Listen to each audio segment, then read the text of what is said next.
in July 1988, as the war with Iraq was ending in a truculent truce.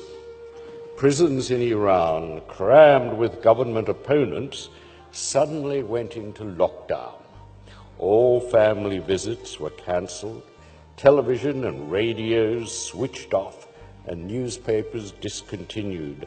Prisoners were kept in their cells, disallowed exercise or trips to the infirmary.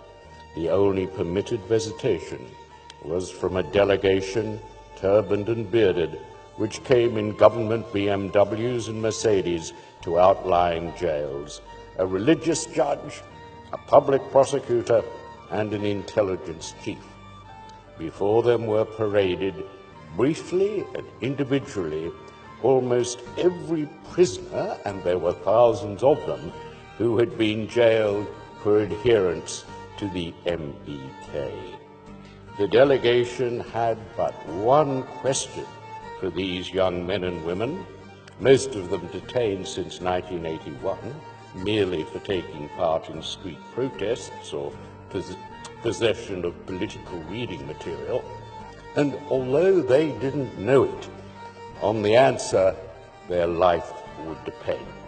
Those who, by that answer, evinced any continuing affiliation with the MEK were blindfolded and ordered to join a conga line that led straight to the gallows.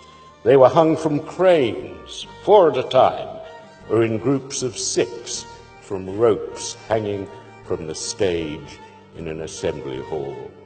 Some were taken to army barracks at night, directed to make their wills, and then shot by firing squad. Their bodies were doused with disinfectant, packed in refrigerated trucks, and buried by night in mass graves. Months later, their families, desperate for information about their children or their partners, would be handed a plastic bag with their few possessions.